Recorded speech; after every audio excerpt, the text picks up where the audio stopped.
السلام علیکم ورحمۃ اللہ وبرکاتہ۔ اعوذ باللہ من الشیطان الرجیم، بسم اللہ الرحمن الرحیم۔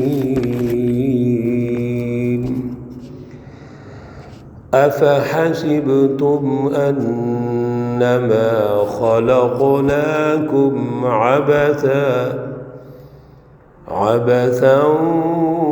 وأنكم إلينا لا ترجعون، فتعالى الله الملك الحق، لا إله إلا هو رب العرش الكريم۔ صدق اللہ العلی العظیم۔ اللہم صلی علی سیدنا ومولانا محمد النبی الأمی وعلى آلہ واصحابہ وبارک وسلم وصلی علیہ۔ معزز بھائیوں، بہنوں، دوستوں، عزیزوں، سورۃ المؤمنون ہے، پارہ نمبر 18 ہے، اور الحمدللہ آج سورہ مقدسہ کی آخری آیات ہم سن رہے ہیں، آیت مقدسہ نمبر 115 تا 118۔ اللہ رب العزت ان آیات کا فہم اور شعور عطا فرمائے اور عمل کی توفیق اور صلاحیت عطا فرمائے۔ گزشتہ درس میں اللہ رب العزت نے ان جماعتوں کا کمپیریزن کیا، تجزیہ ارشاد فرمایا تھا جو سوسائٹی میں موجود ہیں۔ ایک وہ جماعت جو اللہ کو مانتی ہے، اس کی رٹ تسلیم کرتی ہے، اپنے نظریات، خیالات، اپنی فلسفی میں فلسفہ توحید کی رٹ کو وہ غالب رکھتے ہیں، اور پھر اس پر ایک عملی نظام تشکیل دینا چاہتے ہیں جس میں اللہ کی رضا ہے، انسانیت کی ترقی ہے، پوری انسانی سوسائٹی کی ترقی ہے، بلکہ پوری کائنات کی ترقی ہے۔ اس جماعت کو حزب اللہ کہتے ہیں، مومن کہتے ہیں، مسلمان کہتے ہیں، اللہ کے مطیع اور فرما بردار کہتے ہیں۔ اور ایک وہ جماعت ہے، وہ گروہ ہے جو اپنے خیالات کے مطابق سوسائٹی کو چلانا چاہتے ہیں، اپنے خود ساختہ ان کے نظریات ہیں، خیالات ہیں، اس کے پیچھے صرف ایک سوچ ہے کہ وہ اپنی اس جماعت کو مافیا سمجھتے ہیں، آل ان آل خود مختار سمجھتے ہیں، اور اسی کے مطابق وہ سماج کو تشکیل دینا چاہتے ہیں، جس سے پوری سوسائٹی کو نقصان ہے، خطرہ ہے، اور اس کا جو نتیجہ ہے دنیا اور آخرت میں ناکامی ہے۔ اللہ رب العزت نے ان دونوں کا تعارف کروا کے ان کے نتائج بھی ارشاد فرما دیے کہ جو اللہ کے بندے ہیں، سچی جماعتیں ہیں، حزب اللہ ہے، ہم الفائزون، وہ کامیاب ہوں گے۔ اور جو انسانی سوسائٹی میں فساد اور انتشار پیدا کر رہے ہیں، جو حزب الشیاطین ہیں، کفار، مشرکین، منافقین، وہ ظالمون ہیں، وہ نقصان اٹھائیں گے اور سوسائٹی میں کبھی بھی کامیاب نہیں ہو سکتے۔ اللہ رب العزت نے آج کی آیات میں ان دونوں جماعتوں کا تجزیہ کرنے کے بعد پھر اپنی رٹ کی دلیل پیش کی ہے۔ افحسبتم انما خلقناکم عبثا، اگر دونوں جماعتوں کا جو تجزیہ ہوا اس کے بعد ذرا غور کیجئے تو اللہ رہنمائی دیتے ہوئے ارشاد فرماتے ہیں افحسبتم، کیا تم خیال کرتے ہو، انما خلقناکم، کہ بے شک ہم نے تمہیں پیدا کیا ہے، عبثا، فضول، کھیل کود کے لیے. یعنی صرف تخلیق پہ غور کر لو آپ کہ آپ کی تخلیق کیوں ہوئی ہے، آپ کو اعلیٰ دماغ، اعلیٰ عقل، اعلیٰ دل کیوں دیا ہے، اس پہ غور تو کرو نا. اور پھر ایک اور چیز پہ بھی غور کر لو کہ دنیا میں آنے کے بعد تم یہ سمجھتے ہو ہم کھیل کود کے، نافرمانیاں کر کے، سوسائٹی اور سماج میں انتشار اور فساد پیدا کر کے ہم ختم ہو جائیں گے، ہم سے جواب طلبی نہیں ہوگی. ایسی بات نہیں ہے. وَأَنَّكُمْ إِلَيْنَا لَا تُرْجَعُونَ، اور تمہاری یہ سوچ کہ تم واپس نہیں آؤ گے یہ غلط سوچ ہے. اللہ رب العزت نے اس نقطے سے اور اس دلیل سے یہ بات واضح ارشاد فرما دی کہ انسان کی تخلیق بے مقصد نہیں ہے، با مقصد ہے. اس کے کچھ اہداف ہیں، کچھ مقاصد ہیں، اور وہ کیا ہے کہ سوسائٹی میں اللہ کی پہچان پیدا ہو، اللہ کی رٹ کو قائم کرے اور انسانیت دوستی پر ایک بہترین سیاسی، معاشی، معاشرتی نظام تشکیل دے تاکہ سوسائٹی میں عدل ہو، انصاف ہو، مساوات ہو، سوسائٹی کے اندر انسانی اقدار غالب ہوں، انسانی اخلاق غالب ہوں، انسانی حقوق غالب ہوں. اللہ رب العزت اس دلیل کے بعد بڑی خوبصورت رہنمائی ارشاد فرماتے ہیں اور پھر جھنجھوڑتے ہیں فتعال اللہ الملک الحق. سن لو اچھی طرح کہ پس اللہ رب العزت کی ذات بادشاہ ہے، حق، سچ کے ساتھ اور بلند ہے.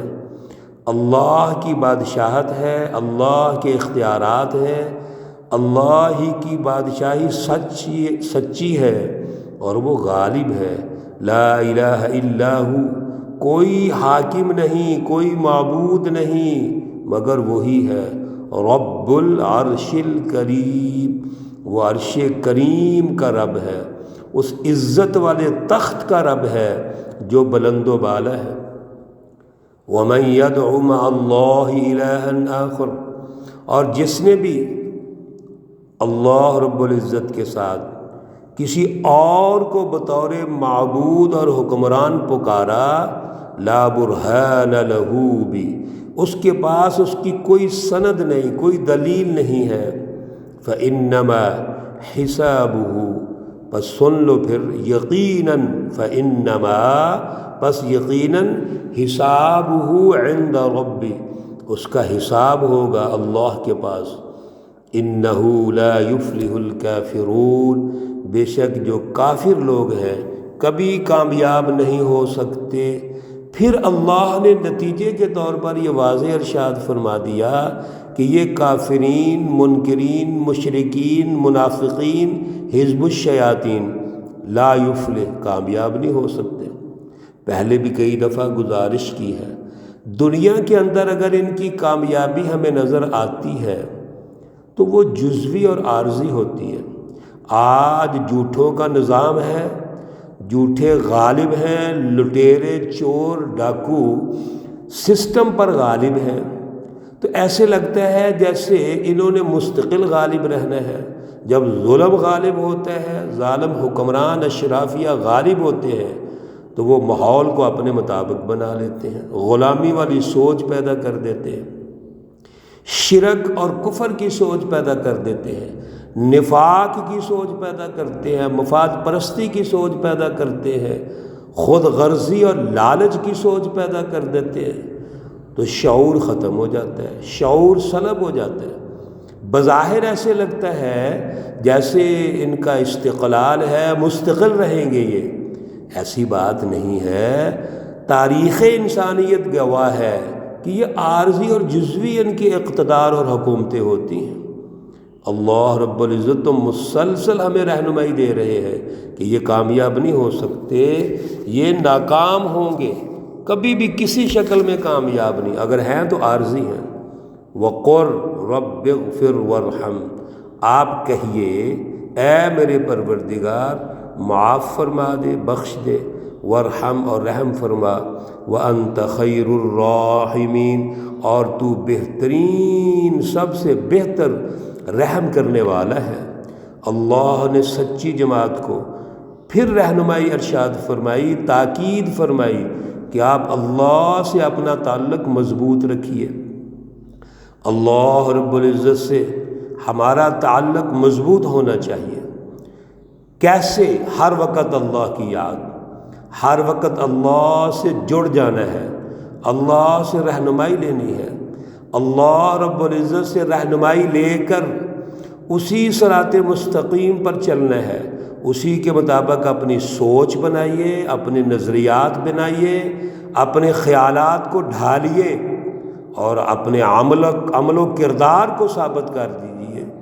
یاد رکھیے اللہ کی فلسفی کو اپنے مطابق مت ڈالو۔ آج یہ بڑا زوال ہو گیا ہے، ہم دین اسلام کو اپنے مطابق چلانے کی کوشش کرتے ہیں۔ تو بھائی ہم نے دین کے مطابق چلنا ہے، ہم نے اپنے آپ کو اس کے مطابق ڈھالنا ہے، ہم نے اپنا سیاسی نظام اس کے مطابق بنانا ہے، اپنا معاشی نظام اس کے مطابق بنانا ہے، اپنا سماجی نظام اس کے مطابق بنانا ہے، اپنا فیملی سسٹم اس کے مطابق کرنا ہے، قومی نظام اس کے مطابق بنانا ہے، بین الاقوامی نظام اس کے مطابق بنانا ہے، اداروں کی تشکیل اس کے مطابق کرنی ہے۔ تو ہم نے ڈھالنا ہے اللہ کے مطابق، اللہ کی رہنمائی کے مطابق، صراط مستقیم کے مطابق۔ اس لیے ہمیشہ اللہ سے بخشش کی دعا مانگیے، رحم کی دعا مانگیے، اللہ کی پناہ میں آئیے۔ اور پچھلی آیات اور دروس میں ہم نے یہ سنا کہ اللہ کی پناہ میں رہیے، حزب الشیاطین سے بچنا ہے۔ تو ایک ہی حل ہے، اللہ سے تعلق مضبوط رکھیے، اس کی پناہ میں رہیے اور استقامت کے ساتھ جد و جہد کیجیے، اللہ ضرور مدد فرمائیں گے، فرماتے ہیں، فرمائیں گے، فرماتے رہیں گے۔ کیوں نہیں اللہ نے مدد کرنی؟ اللہ کا جب کام کرنا ہے تو اللہ ضرور مدد کرتے ہیں۔ رمضان المبارک کا تیسرا عشرہ چل رہا ہے، آخری ایام ہے، آخری مبارک ساعتیں ہیں، برکتوں والی یہ ساعتیں، گھڑیاں، لمحات ضائع نہ کیجیے۔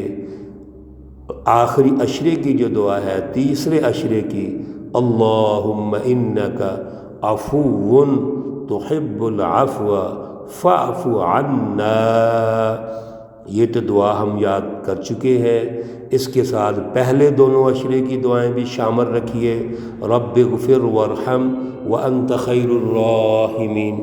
دوسرے عشرے کی دعا، استغفر اللہ ربی من کل ذنب واتوب الیہ، اور اپنے دل کی عاجزی کے ساتھ جو ضرورت ہے، جو طلب ہے، مانگ لیجئے، مانگنے والا کہہ رہا ہے مانگ لیجئے۔ اور سچی بات ہے، بڑے بڑے مبارک اوقات ہیں، سحری کا ہے، افطاری کا ہے، ہر وقت، ہر دن، اور پھر رات خلوت، تراویح کے بعد کیا ہے، قیام اللیل کے بعد کیا ہے، یہ سارے اوقات یہ قبولیت کے ہیں۔ میرے عزیزو، بس توبہ کر لو، مانگ لو، اللہ ضرور عطا کریں گے، کبھی خالی ہاتھ نہیں بھیجیں گے، اللہ قبول فرمائے۔ اللہ رب العزت تمام مرحومین و مرحومات کو جنت الفردوس میں اعلیٰ مقام عطا فرمائے۔ اللہ رب العزت تمام بیماروں کو شفائے کاملہ عاجلہ مستمرہ عطا فرمائے۔ ربنا تقبل منا انك انت السميع العليم وتب علينا انك انت التواب الرحيم، وصلى الله تعالى على النبي الأمي محمد وعلى آله وأصحابه أجمعين،